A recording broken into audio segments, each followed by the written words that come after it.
so this is going to be one of my quickie morning talk specials. I'd call it morning coffee like some of the other guys do, except I just ran out. I got to make a fresh cup. And I want to talk a little bit about the job market in response to some stuff I've been reading on a Craigslist forum, where there was a guy talking about, he's 50 years old, he's overweight, he's a veteran, he lives on $1,000 a month in California, and can't find a job, can't find employment. Well, first of all, finding employment and making money are quite often two different things, okay? The way job markets usually work, for most people, most of the time, and much of California has been an exception to this over the years, is, it's purposefully designed to keep the worker at a dependency and poverty wage level, okay? That's the way employment for employers usually works. And when we talk about dependency and poverty level, we talk about what you get to keep, not necessarily what you make, okay? I used to sell cars for a living in a relatively financially successful area, except that I was in a very expensive part of California. Because of the corporate image I needed to portray, I was spending about $400 a week on clothes, okay? I was spending $400 a week on clothes. And did I make good money? Yeah. But what did I actually get to walk away with and keep? Probably, not that much, except, having a fancy wardrobe. And it was necessary. If I fell out of fashion for, a month or two, it was noticeable. I mean, it showed, and my income went down. And because we're promoting a kind of off-brand European car, you needed to have the look, okay? And that's just, that's a vain and shallow nature of the California sales corporate job market. Now, when you talk about actually making money in a disadvantaged job market, you're looking at people who are going to personally disrespect you, they're going to personally devalue you, and the only reason they're going to have you around is because they think it's a good deal, okay? And for a lot of younger people, this is, very common outside of California. It's very common in a lot of country and rural areas and small city type areas. In the South, a lot of young people aren't getting a break. It's one reason I left the South and never went back to live, okay? And it was a situation where, you're just being exploited and taken advantage of every time. Well, I'm going to show you a no-brainer method of having a source of income, a source of work-related income, but you have to be physically capable of doing the work. You have to be physically willing to work, okay? This isn't something work from home, easy, file this, file that, and start collecting your money. Now, if you're in a job market, and here I'm looking at the Portland area Craigslist, and we start looking in, let's say, construction type stuff, and let's see,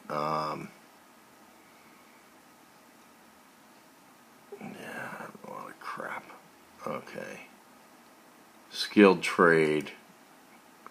They'll call it skilled trade.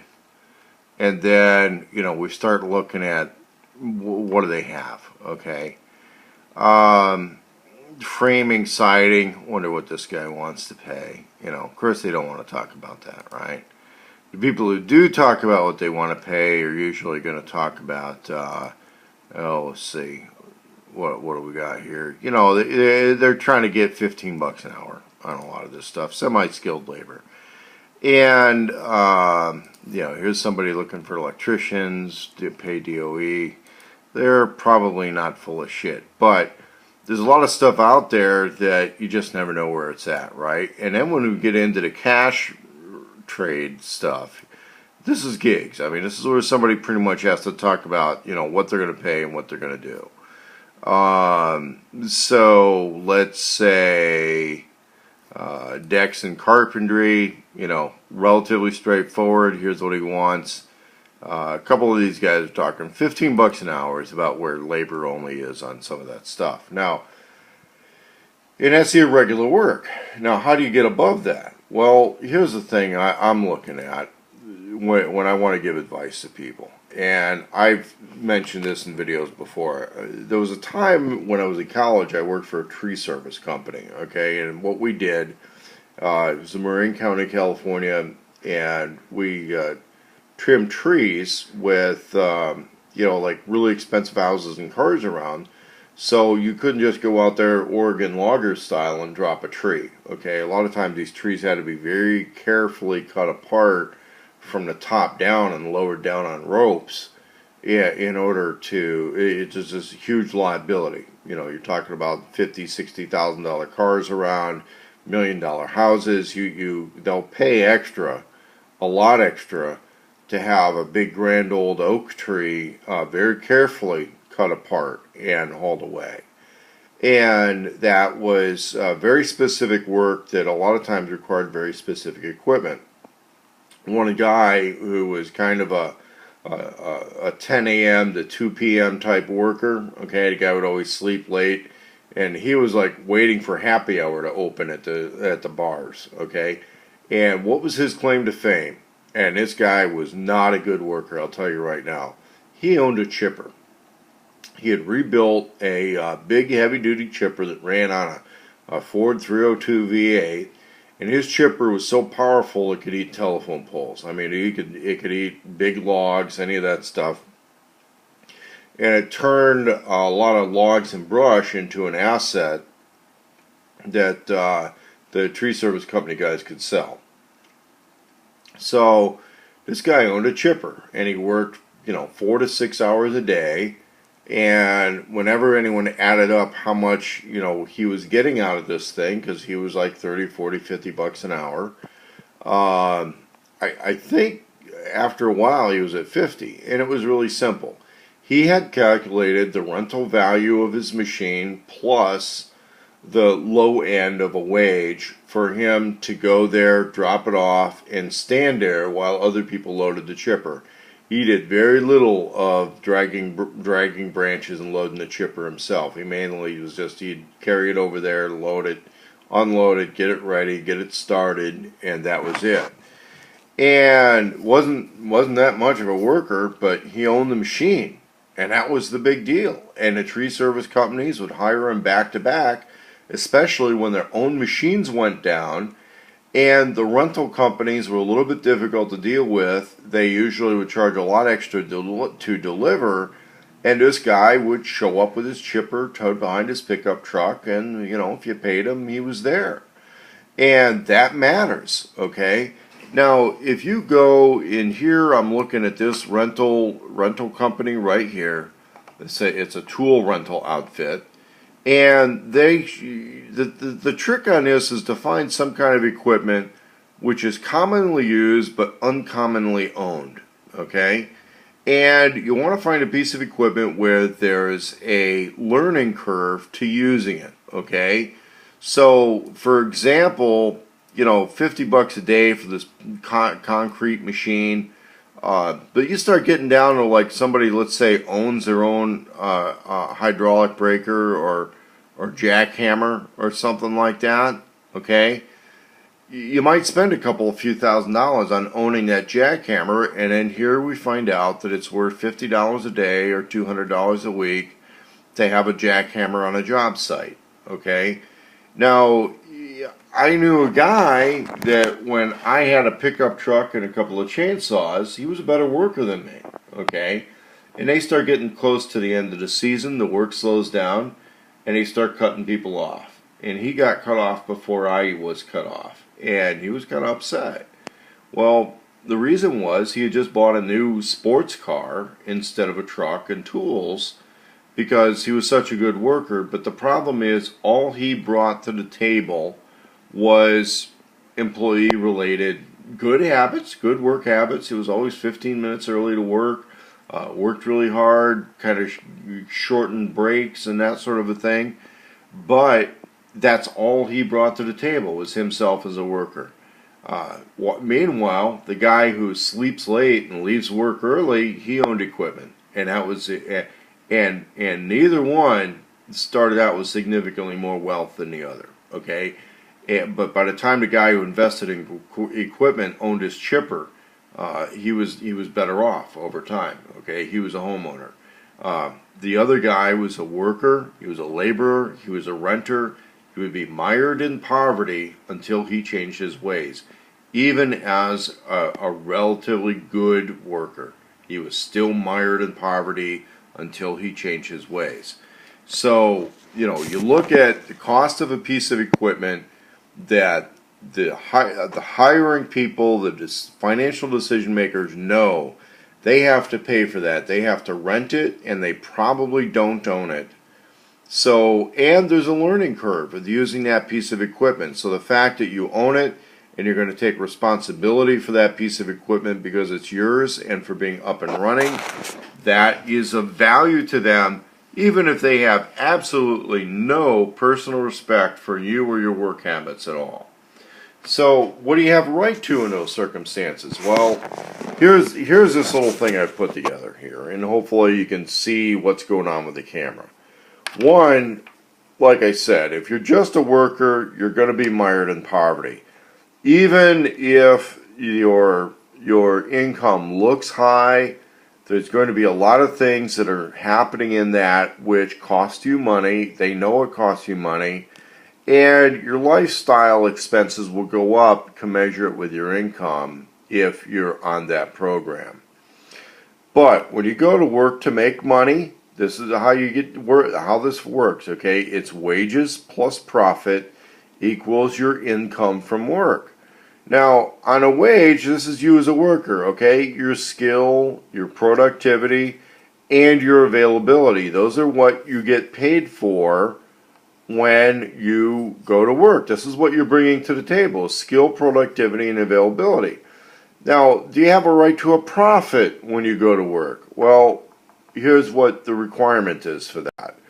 You have to make an investment in some sort of an asset which is used at that job site. Okay, you have to have an investment in an asset, some sort of a money-making asset. Even if you're just a computer, person, if you're using your own equipment, your own machine, and it's an up-to-date major graphics computer, and you're designing a website, that's part of your investment in equipment.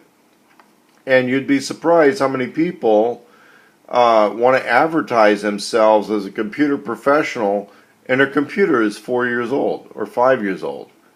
And it's like, well, what do you do? Oh, the employer provides that. Well, you're not bringing that much to the table, so why do you think you're still looking for work? Okay? Now, if you're talking about somebody who's a construction guy, a lot of construction tradesmen know they got to have their own hand tools. You start stepping into having a lot of power tools, yeah, that counts, okay? That definitely counts, and that is where you deserve a profit for your investment. Commensurate with where the rental companies are, okay? It shouldn't be that hard to figure out. Now, the other thing that's incredibly popular among workers right now is cordless power tools. And what you'll find out with a lot of these guys is they won't rent cordless power tools, okay? There's too many issues with batteries getting lost, damaged, or stolen, small parts, all that kind of a thing. One reason they talk about owning hand tools is, there's an expectation that you would have, a couple of cordless power tools. But more is merrier, and it starts to be worth something. That's the difference between, let's say, the $10 an hour guy and a $20 an hour guy is what kind of tools he's bringing, especially, cordless power tools, which the rental companies don't make available. And you start talking about a couple $1,000s worth of cordless tools, well, then that matters, okay? Now, over here, there was a suggestion I made with floor polishers and sanders, pressure washer. If you're a guy who owns a pressure washer, it's a $35 to $55 a day surcharge on that kind of a thing. $35 4 hours. So if you're a pressure washer guy and you own a pressure washer and you charge $10 an hour and with a half day minimum, That's that's the lowest they're going to pay if they go and get you from a temp agency. Okay, that's the lowest you get. And when they go and get you from a temp agency, they're paying double. Okay, they're paying double whatever you get. So if you get $10 an hour from the temp agency, they're paying $20 an hour to that temp agency. And then they've got, you know, the cost of that pressure washer, which is around $9 an hour. So for you with a pressure washer to charge $20 an hour, that's just $10 an hour plus the value of that pressure washer. But, you know, would you invest in a pressure washer to get work instead of maybe going and buying a new iPad? Okay, if you're out of work or you got a little bit of money, think about that. Okay, and that's where your profit is your investment or the asset that you're bringing to the table, the market environment. And what I talk about is, you know, if you have a $40,000 pickup truck, is that going to be worth $600 or $600 or $700 a week extra because you're bringing a truck to work or you're using a truck at work? Probably not, because it's so common for a guy to have a pickup truck. You're probably not going to get an extra $400 or $500 a week out of it. Even though if you rent a four-wheel drive work truck, it's $400 to $600 a week. Okay, it's a hell of a lot more than renting an economy car. But the market environment is such, you don't get much out of a pickup truck. And then there's, you know, your markup. And do you have a right to mark up your own work and your own investment? Well, you have to be able to answer questions why in a relatively common, easy to answer manner, or else no one's going to buy your answer. Okay? So if you're going to mark that up, there's got to be some reasons why. And one of the reasons can be, you know, back to the reasons for a wage, where it gets kind of a combined thing to be your income from work, is that skill, productivity, and availability on your markup. And a lot of that has to do with a learning curve on a particular piece of equipment. Now, everybody knows how to drive a car. Everybody knows how to drive a pickup truck, probably, okay? But you start looking at some of this equipment, you know, floor sander, you figure out in a few minutes. I'm sorry, pressure washer, you figure out in a few minutes. Floor sander, you start talking about some, you know, there's a learning curve on that. So a lot of times, you know, the floor sander stuff, even though it's kind of a low value, the guy who uses it is worth more money because everybody knows there's a learning curve on that sort of a thing. And that's usually a relatively good investment. I know some 50-year-old guys that started out living in their van. You got a hold of a floor sander used, and then went to work, hired out as a floor sander guy at $20 an hour. Okay, and this is at the exact same time the $10 an hour temp agency people are never calling them back because they were being prejudiced about the guy's age. Okay, that's what was going on. Being prejudiced about the age of the guy, they were never calling him back. They're afraid he would flop over on the job site. In the meantime, he started picking up his floor sanding work because he owned a machine. And he started out just saying, well, here's the rental value of the machine, here's my hourly rate. And then after a while, the combined rate of $20 an hour was pretty common for that guy. And that's a cash rate, okay? If you tried the contractor, is at $50 an hour for that. So hopefully this is some usable advice for some of these guys that have been in the Craigslist, in some of the discussion forums on that stuff.